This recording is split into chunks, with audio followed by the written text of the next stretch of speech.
नमस्कार, मैं प्रिया श्रीवास्तव और आप देख रहे हैं न्यूज़ 18 डिजिटल। ईरान इजराइल युद्ध का असर भारत में भी दिख रहा है। आम लोगों की जेब पर क्या इसका सीधा असर है?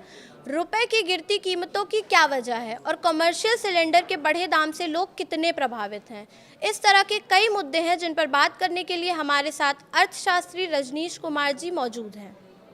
सबसे पहले बात करेंगे रुपए की गिरती कीमतों को। इसको लेकर आप कैसे देखते हैं? देखिए रुपया जो है आमतौर पे ये समझा जाता है कि रुपये को आरबीआई या भारत सरकार कंट्रोल कर सकती है, लेकिन ऐसा पॉसिबल नहीं है। आर्टिफिशियली फिक्स नहीं कर सकते इसको, ये मार्केट ड्रिवन होता है। और आरबीआई अपने फॉरेक्स रिजर्व से, आरबीआई के पास काफ़ी फॉरेक्स रिजर्व है, तकरीबन 700 बिलियन का फॉरेक्स रिजर्व है।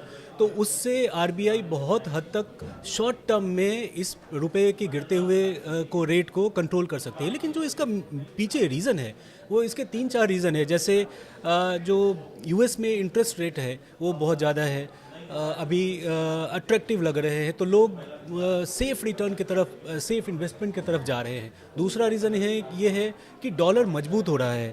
थर्ड ये रीज़न है कि आप देखेंगे कि भारतीय मार्केट से एफआईआईज बहुत ह्यूज पैसे निकाल रहे हैं, और इस महीने तो बहुत 1,60,000 करोड़ निकाला है तकरीबन।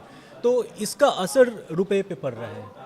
जी, और इसको लेकर आरबीआई कुछ कर सकता है? आरबीआई जो ये रुपए की कीमतें गिर रही हैं। आरबीआई शॉर्ट टर्म में इसको कर सकता है, लेकिन जैसे मैंने कहा कि इसको आर्टिफिशियली हम बहुत दिनों तक मैनेज नहीं कर सकते।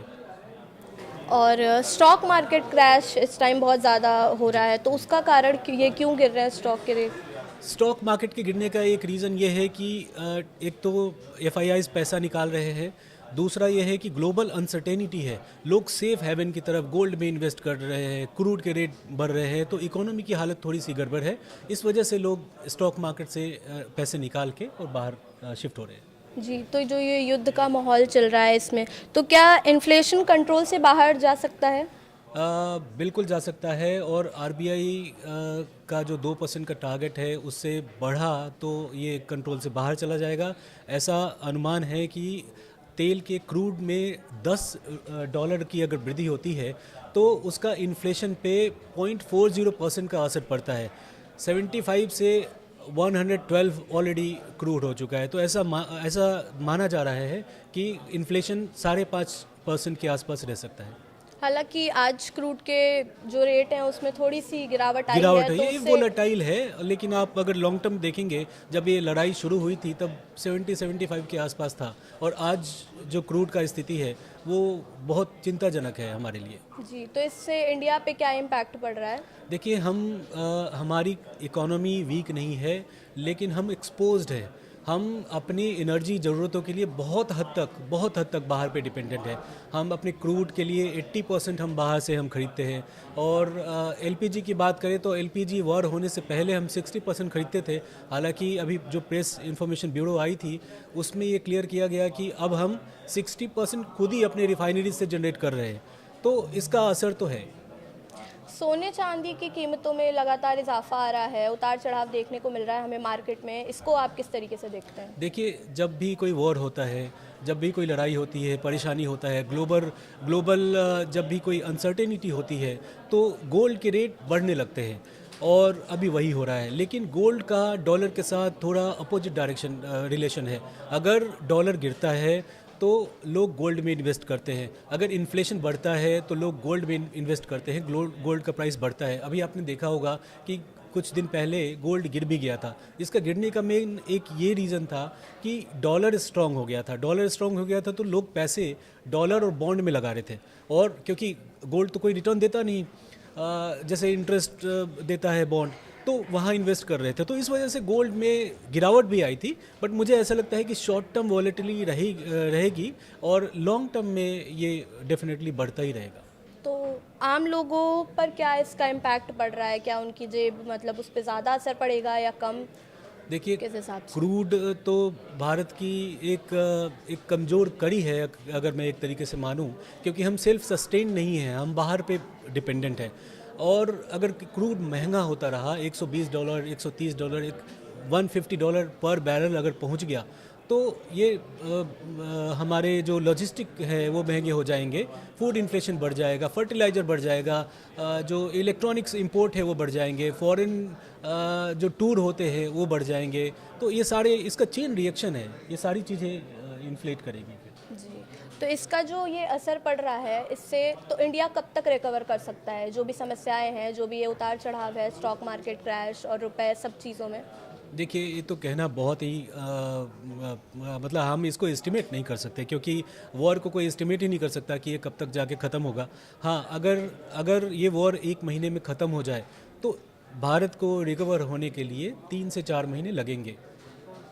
और क्या इंडिया सेल्फ सफिशिएंट बन सकता है अभी? शॉर्ट टर्म में तो बिल्कुल नहीं बन सकता सेल्फ सफिशिएंट ऊर्जा के मामले में।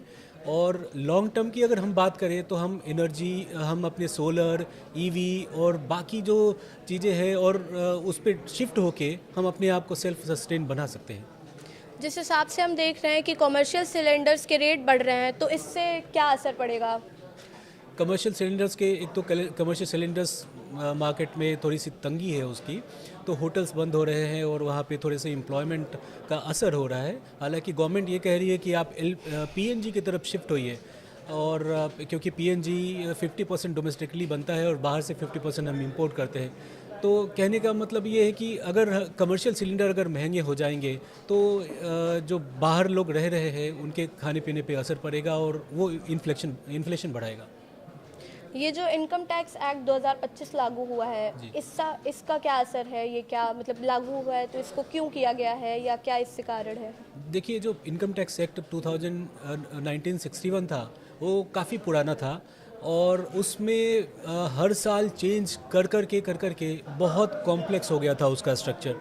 अभी जो इनकम टैक्स एक्ट 2025 लाया गया है, उसका मेन जो थीम है उसको सिंप्लीफाई करना है, सिंप्लीफिकेशन है, और जिससे कि आम आदमी उसको पढ़ के और उसको इंटरप्रेट कर सके, उसको किसी एक्सपर्ट की ज़रूरत ना पड़े, और सिंप्लीफिकेशन किया गया। जैसे आपने पहले सुना होगा, पहले टैक्स ईयर था, अभी टैक्स ईयर कर दिया गया है, पहले असेसमेंट ईयर और हाँ। प्रीवियस ईयर था, उसको टैक्स ईयर कर दिया गया, और उसके लैंग्वेजेस में काफ़ी सिंप्लीफिकेशन किया गया है। तो इससे आईटीआर जो नया फाइल करेंगे उसके लिए भी नए नियम हैं, उसमें जो इजी कर रहा है उसे। बिल्कुल, हाँ, ये मेजर रिफॉर्म है, सिंप्लीफिकेशन है, बहुत मेजर चेंज नहीं है, लैंग्वेज है उसको सिंप्लीफाई किया गया है। तो इसमें सबसे बड़ा रिस्क क्या है? अभी जितनी भी ये घटनाएं चल रही हैं वॉर को लेकर, और इंडिया में भी जो उतार चढ़ाव हो रहे हैं सभी चीज़ को लेकर, सबसे बड़ा रिस्क क्या है आम जनता के लिए? सबसे बड़ा रिस्क आम जनता के जेब पे पड़ेगा। इन्फ्लेशन है, खाने पीने की चीज़ें महंगी हो जाएंगी। किसानों की अगर बात करें तो उनके फर्टिलाइज़र्स महंगे हो जाएंगे। जो इलेक्ट्रॉनिक्स हैं वो जो इंपोर्ट करते हैं वो महंगा हो जाएगा। फॉरेन टूर ट्रैवल महंगा हो जाएगा। तो आम जनता को ही फाइनली इसका असर पड़ने जा रहा है। सोने को बहुत स्ट्रांग मानते हैं, स्ट्रांग इन्वेस्टमेंट प्लान है वो, कि सब लोग सोचते हैं कि हम सोने में इन्वेस्ट करेंगे तो अच्छा हमें रिटर्न मिलेगा। उसको लेकर क्या देखते हैं आप, कैसे देखते हैं? गोल्ड हमेशा से सेफ हेवन के तरीके से ट्रीट होता रहा है, और अभी भी लोग मानते हैं। जब मार्केट और जब इकोनॉमी क्रैश होने लगती है तो गोल्ड की डिमांड बढ़ जाती है और लोग गोल्ड में इन्वेस्ट करने लगते हैं। तो गोल्ड अगर मेरा ये मानना है कि शॉर्ट टर्म में तो वॉलेटाइल रह सकता है, लेकिन लॉन्ग टर्म में गोल्ड हमेशा से एक अच्छा इन्वेस्टमेंट व्हीकल है। एक आप इकोनॉमिस्ट हैं, आप उस नज़रिए से कैसे देखते हैं वॉर को? आपको क्या लगता है कि ये वॉर कब तक चलेगा? जैसा मैंने कहा कि वॉर को प्रिडिक्ट नहीं किया जा सकता, लेकिन ऐसा लग रहा है कि ये जल्दी से 1 महीने में ख़त्म हो जाना चाहिए। ऐसा मैं प्रे कर रहा हूँ, क्योंकि अगर नहीं हुआ तो इंडिया में उसकी बहुत ज़्यादा असर दिखेगा, क्योंकि हम लोग हॉर्मुज से बहुत ऑयल, क्रूड और एलपीजी खरीदते हैं। तो जब वो रास्ता चोक हो जाएगा और जब लड़ाई होती रहेगी तो वहाँ वो फाइनली उसका असर इंडिया पे पड़ेगा, और फाइनली आम आदमी के जेब पे उसका असर पड़ेगा। और अगर ये क्रूड ऑयल में जैसे बढ़ोतरी हो रही है उसकी कीमतों में, अगर ये बहुत ज़्यादा बढ़ गया तो सबसे वर्स्ट केस क्या होगा इसमें? देखिए, सबसे वर्स्ट केस तो ये होगा कि इन्फ्लेशन बढ़ जाएगा, और ये चेन रिएक्शन होगा इसका, कि इन्फ्लेशन बढ़ेगा और मतलब गवर्नमेंट कुछ ना कुछ सपोर्ट इसमें ज़रूर कर रही है। आप भी देखेंगे कि अभी 75 था, अब जब $100 हो गया, तब भी हमारे पेट्रोल के प्राइसेस अभी और डीजल के प्राइसेस अभी कुछ दिन पहले ही मामूली इंक्रीज़ हुए थे। और आपको मैं बता दूं कि $1 अगर प्राइस इंक्रीज़ होता है पर बैरल तो 16,000 करोड़ रुपए का गवर्नमेंट के खजाने पे असर पड़ता है, मतलब गवर्नमेंट भारत को असर पड़ता है उसका। तो आप सोचिए कि इतना बड़ा असर है, लेकिन गवर्नमेंट अपने एक्साइज ड्यूटी में कमी करके इसके प्राइसेस को इसके अफेक्ट को इंडिया में थोड़े लेट डाल सकती है। आपने देखा होगा अभी 10 रुपये प्रति लीटर के दर से एक्साइज ड्यूटी कट किए गए थे, तो गवर्नमेंट कर रही है। ये जो रुपए की कीमतों में गिरावट आ रही है, इसमें सरकार क्या कर रही है, सरकार का क्या रोल प्ले कर रही है वो? देखिए, इसमें सरकार, reserve bank of India artificially इसको मैनेज नहीं कर सकती और ना करना चाहिए। हालांकि तुरंत इसका अफेक्ट ना आए, स्टीप फॉल ना हो, इसके लिए आरबीआई बहुत हद तक कोशिश कर रही है। और ये जो इसके प्राइसेस तय होते हैं, जैसे हमने पहले कहा कि ये इंटरनेशनल मार्केट में ये ट्रांजैक्शन के थ्रू होते हैं, ये डिमांड और सप्लाई का रूल है। अगर हम कुछ ऐसा कर दे, भारत सरकार कुछ ऐसा कर दे कि यहाँ पे एफआईआईज़ के पैसे लगने लगे, या यहाँ फॉरेन डायरेक्ट इन्वेस्टमेंट होने लगे, या अपना एक्सपोर्ट बढ़ जाए, तो रुपया थोड़ा संभल सकता है। लेकिन अभी तो क्या है, देखने में आ रहा है कि एफआईआईज़ पैसे निकाल रहे हैं, डॉलर मजबूत हो रहा है। डॉलर मजबूत होने से क्या हो रहा है कि हम क्रूड जो पहले कम रुपए में ख़रीद लेते थे, हम अभी ज़्यादा उसके लिए डॉलर की ज़रूरत पड़ रही है, तो फाइनली और वो रुपए को वीक कर रहा है। तो इसको आर्टिफिशियली हम मैनेज नहीं कर सकते। हाँ, कुछ स्ट्रक्चरल चेंज कर सकते हैं, जैसे हम ईज़ ऑफ डूइंग बिजनेस कर सकते हैं, हम अपनी इंपोर्ट पे डिपेंडेंसी घटा सकते हैं। ऑयल के मामले में हम ईवी और सोलर के ऊपर की बात कर सकते हैं। तो हम और ऐसे स्ट्रेटजी कुछ तरीके हैं जिसके ऊपर भारत सरकार काम करके और इसको इम्प्रूव कर सकती है। और ये क्रूड ऑयल को लेकर हॉर्मूज़ एनर्जी जो है, एनर्जी हॉर्मूज़ पे हम डिपेंडेंट हैं, तो वो उसके अलावा कोई और सब्स्टिट्यूट, कोई और ऑप्शन? भारत के पास ऑप्शन बहुत है, और लेकिन मैं इसमें दो चीज़ अलग करना चाहूँगा। एक तो क्रूड और दूसरा एलपीजी। क्रूड के मामले में हम ऑलरेडी हमने अपने आप को डाइवर्सिफाई कर लिया है। हम रशिया से 40% खरीद रहे हैं, यूएस से भी हम बात कर रहे हैं। और क्रूड अभी अब देखा होगा आपने, कहीं भी किसी भी 1 लाख आउटलेट हैं, टोटल पेट्रोल पंप्स हैं हमारे पूरे ऑल ओवर इंडिया में।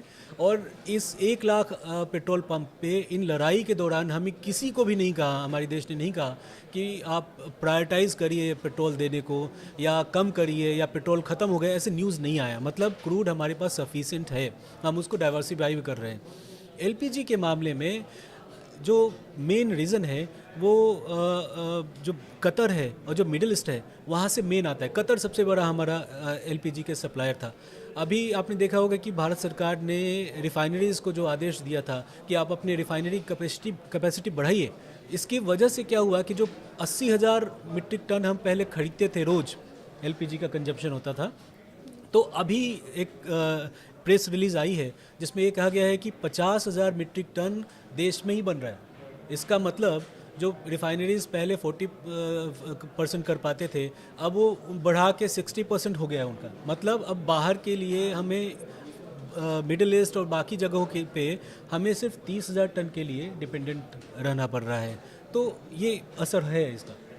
तो क्या पेट्रोल का रेट 120 या 130 तक पहुंच सकता है, जैसे ये रेट बढ़ रहे हैं अचानक से, उतार चढ़ाव? बिल्कुल हो सकता है, क्योंकि अगर क्रूड के प्राइसेस बढ़ते रहे तो इंटरनेशनल मार्केट में अगर प्राइसेस बढ़ेंगे तो भारत सरकार बहुत दिनों तक उसको होल्ड नहीं कर पाएगी। अभी यही हो रहा है कि इंटरनेशनल मार्केट में प्राइसेस तो बढ़ गए हैं, लेकिन उसका इफेक्ट आम आदमी पे पड़ने नहीं दिया जा रहा है। और वो चाहे तेल कंपनीज उसको बेयर कर रही हैं या गवर्नमेंट बेयर कर रही है by way of reducing excise duty.